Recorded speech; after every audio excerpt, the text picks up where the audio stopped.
ISO certified SRV Vikrant classes.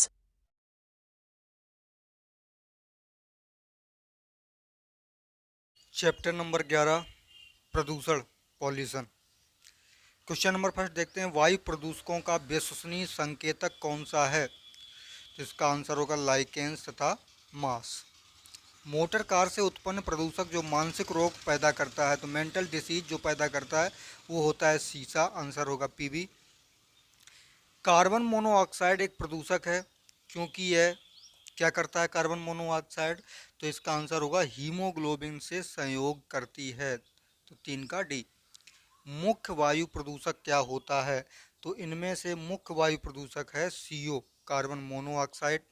Mumbai और कोलकाता जैसे शहरों में प्रमुख वायु प्रदूषक क्या है? तो बड़े शहरों में मोटर कार से निकलने वाला धुआं ज़्यादा होता है, तो इसका आंसर होगा कार्बन डाइऑक्साइड। 6 का सी नंबर। 7 नंबर है, हरित गृह गैसें, ग्रीन हाउस गैसेस कहलाने वाली गैसें कौन कौन सी हैं? तो ये होती हैं CFC, CO2, CH4, NOT। Answer आपका होगा डी नंबर। कौन सी गैस पृथ्वी पर हरित गृह प्रभाव में सर्वाधिक योगदान करती है? तो सर्वाधिक योगदान करने वाली गैस है कार्बन डाइऑक्साइड। मेट्रोपॉलिटन नगरों में, मेट्रोपॉलिटन होता है बड़े नगर जो होते हैं, महानगर, मुंबई, दिल्ली जैसे नगर, इन नगरों में प्रदूषण का प्रमुख स्रोत क्या है? तो इनमें प्रमुख स्रोत है स्वतः चालित वाहन, जो मोटर कार होते हैं उनसे निकलने वाला धुआं। निम्नलिखित में से कौन सी गैस हीमोग्लोबिन से संयोग कर रक्त में एक विषैला पदार्थ बनाती है? तो आपका आंसर होगा कार्बन मोनोऑक्साइड। निम्नलिखित में से कौन सा जैव निम्नीकरण है जो नष्ट हो जाता है आसानी से, प्राकृतिक रूप से नष्ट हो जाता है? इसका आंसर होगा रबड़, डी नंबर। निम्न प्रदूषकों में कौन जैव विघटित है? तो इनमें से जो बाहित मल होता है वो जैव विघटित है, वो जीवाणुओं द्वारा या अपघटकों द्वारा नष्ट कर दिया जाता है। निम्नलिखित में से किस वायु प्रदूषण के कारण मनुष्य में तंत्रिका तंत्र संबंधी रोग पैदा होते हैं? तो तंत्रिका तंत्र संबंधी रोग जो हैं शीशा से पैदा होते हैं। निम्नलिखित में से कौन सा वायु प्रदूषक मनुष्य में रक्त दाब को बढ़ा देता है तथा हृदय संबंधी रोग पैदा करता है? तो इसका आंसर होगा कैडमियम।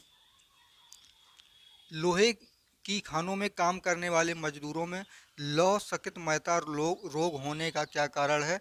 तो इसका आंसर होगा सिलिका। वायुमंडल में कार्बन डाइऑक्साइड का निर्माण मुख्यतः हुआ है, तो कैसे निर्माण हुआ है? जीवों के श्वसन से। आंसर होगा बी नंबर।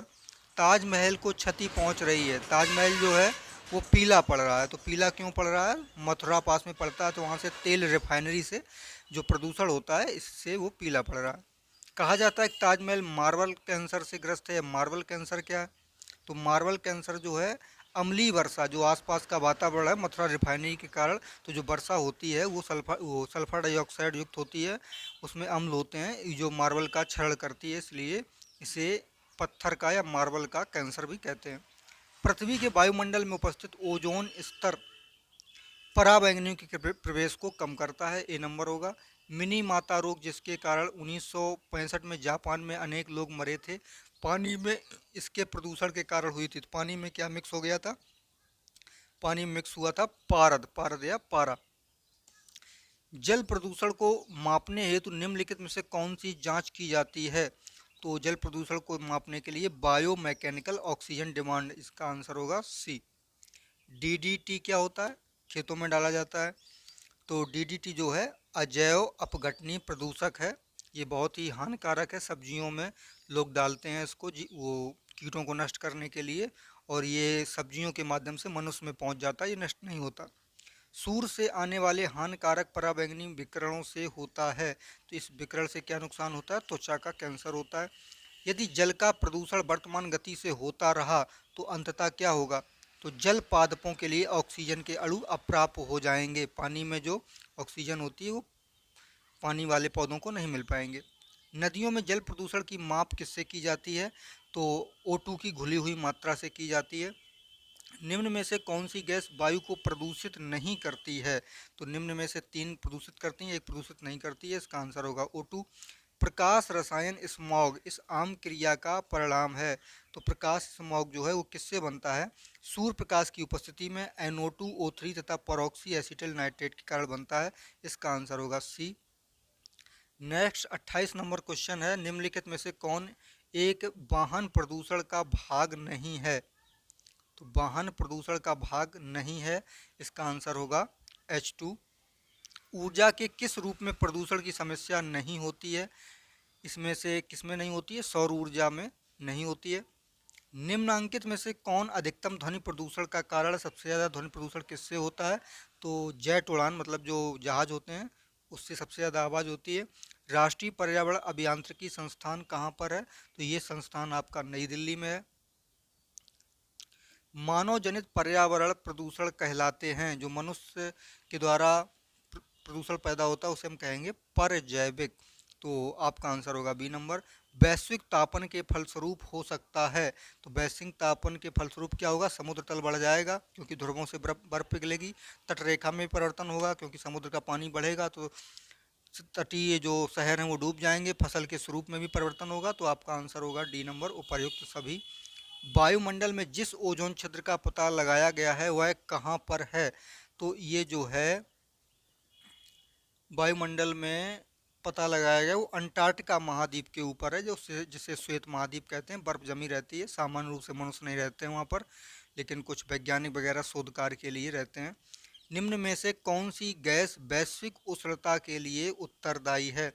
तो आपका आंसर होगा कार्बन डाइऑक्साइड और मीथेन। वायुमंडल में उपस्थित ओजोन परत अवशोषित करती है, तो ये पराबैंगनी किरणों को या अल्ट्रावायलेट किरणों को अवशोषित करती है। तेजाब वर्षा या अम्लीय वर्षा पर्यावरण में निम्न प्रदूषण से होती है, तो नाइट्रस ऑक्साइड एवं कार्बन डाइऑक्साइड से तेजाब वर्षा होती है, इसका आंसर होगा डी। हरित गृह प्रभाव क्या है या ग्रीन हाउस इफेक्ट क्या है?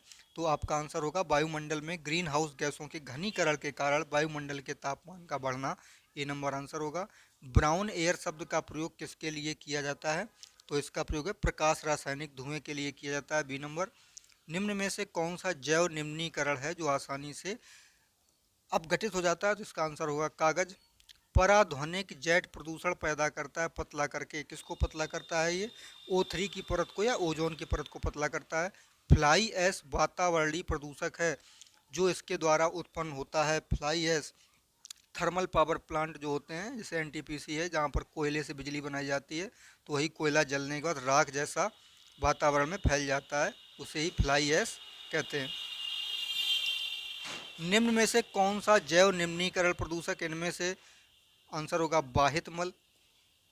नेक्स्ट क्वेश्चन है आपका, पैरोक्सी एसिटिल नाइट्रेट पैन क्या है? तो पैन आपका है गौण प्रदूषक, सी नंबर आंसर होगा। सबसे खराब वायु प्रदूषण उत्पन्न करने वाला पदार्थ कौन सा है? तो इनमें से कार्बन डाइऑक्साइड है। इसके द्वारा जल के प्रदूषण को साफ करने में बायो फिल्टर के रूप में पाइला ग्लोबोसा प्रयुक्त किया जाता है, तो किसके लिए ये प्रयुक्त किया जाता है? तो आपका आंसर होगा कैडमियम। वायु प्रदूषण के फलस्वरूप लोगों को फुफ्फुस कैंसर से अधिक मारने वाला रोग है, तो ये रोग क्या कहलाता है? वात स्फीति कहलाता है, डी नंबर। उर्वरक के अत्यधिक प्रयोग से होता है, अधिक खाद डालने से खेत में क्या होगा? तो ये मृदा प्रदूषण, जल प्रदूषण, वायु प्रदूषण सभी होंगे। पर्यावरण संरक्षण के लिए कौन सी अंतर्राष्ट्रीय एजेंसी काम कर रही है पर्यावरण को बचाने के लिए? इनमें से ग्रीन पीस इंटरनेशनल काम करती है। भूमिगत जल को दूषित करने वाला अजैविक प्रदूषक कौन सा है? तो इसका आंसर होगा आर्सेनिक। नेक्स्ट क्वेश्चन है 51 नंबर। एक सूची दी गई है, इसको आपको मिलानी है। प्रदूषक हैं और इनसे कौन सा प्रभावित अंग होता है? एस्बेस्टस, धूल, सीसा, पारा, कार्बन मोनोऑक्साइड। तो आपका एस्बेस्टस धूल जो होती है वो फेफड़े को नुकसान पहुंचाती है, तो ये ए का होगा 3। अगला है सीसा। सीसा जो आपका होता है वो मस्तिष्क के लिए हानिकारक होता है। पारा, पारा जो होता है आपका वो उदर या पेट को हानि पहुंचाता है। और कार्बन मोनोऑक्साइड जो है वो रक्त के साथ में मिलकर के विषैलापन बनाता है, तो इनमें से ये मैच करने पर आपका आंसर होगा बी। भूमिगत जल के प्रवाह के साथ नीचे की ओर बहने वाले प्रदूषकों को क्या कहा जाता है? तो तो इन प्रदूषकों को हम लोग कहते हैं निक्षालक। भारत के कुछ भागों में पेयजल में निम्नलिखित में से कौन से प्रदूषक पाए जाते हैं? तो इनमें से आर्सेनिक और फ्लोराइड पाया जाता है। आर्सेनिक और फ्लोराइड, और 1 और 3 आपका आंसर होगा ए। ये आपका था 11वां चैप्टर। नेक्स्ट चैप्टर जंतु विज्ञान की शाखाओं में फिर मिलते हैं। नमस्कार।